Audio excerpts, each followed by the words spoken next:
जो है चित्रकेतु नाम का राजा था, उसकी रानी प्रतिद्वती थी। इस तरह से यह चित्रकेतु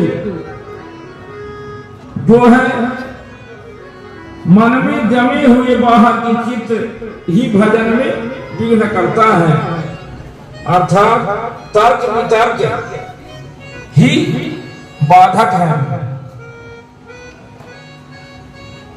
इस तरह से जो है अंगिरा ऋषि ने राजा से कहा, पुत्र के माता पिता को भी शांति कहाँ है, तेरी कोई संतान नहीं है, यही अच्छा है।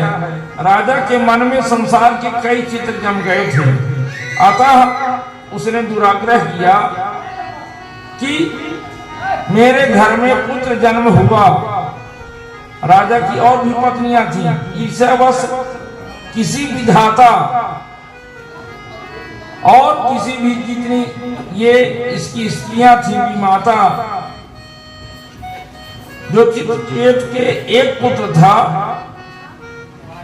अन्य पत्नियों ने इसको विष दे दिया, इसी कारण से इसकी मृत्यु हो गई।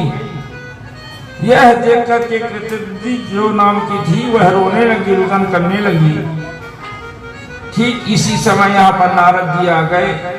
उन्होंने जो है कहा कि इतनी ही अवधि इस पुत्र की थी, इसमें विलाप करने से कोई फायदा नहीं है। फिर भी इसने जो है प्रार्थना किया और कहा कि हे नारद ऋषि, इसको आप जो है जीवित कर दीजिए।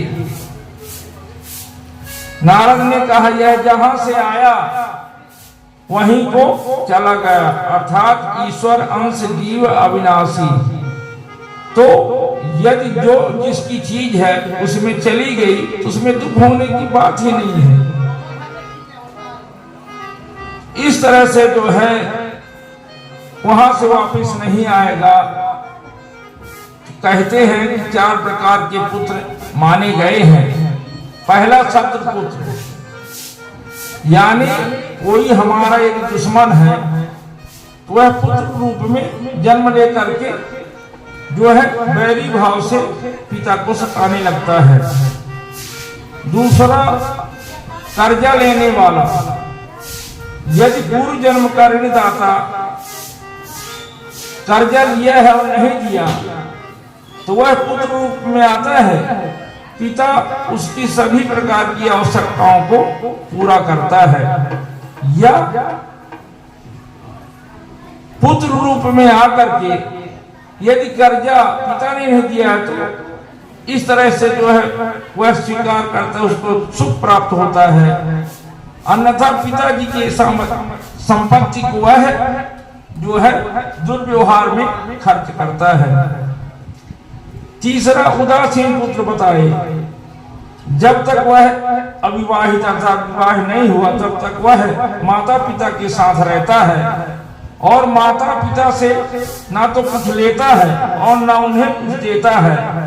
ऐसा पुत्र विवाहित होने पर माता पिता से अलग हो जाता है और माता पिता की यही इच्छा रहती है कि पुत्र का विवाह है।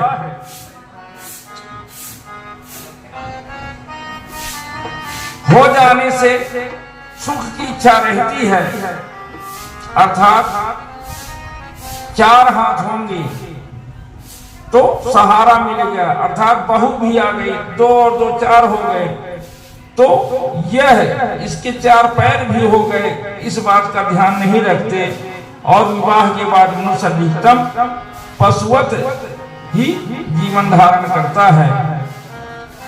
चौथा सेवक पुत्र बताया, पूर्व जन्म में किसी ने सेवा पाई होगी, अतः वह इस जन्म में सेवा करने हेतु जो है पुत्र रूप में आया है। इस तरह से जो है बताया। चित्रकेतु जो है दृष्ट काम भाव से एक बार विचरते हुए कैलाश पर्वत पर गया। वहां पर शिव जी और पार्वती बैठी हुई थी। सत्संग कर रहे थे, तो एक बार कामदेव ने फिर से उसे युद्ध करना चाहा। कहा कि आपने तो मुझे जो है एक बार जला दिया है। तो कामदेव ने कहा कि समाधि में बैठकर जलाना कोई बड़ी बात नहीं है। यदि समाधि की अवस्था में जला दिए हैं तो इसमें आपका जो ध्यानस्थ था उसका असर था।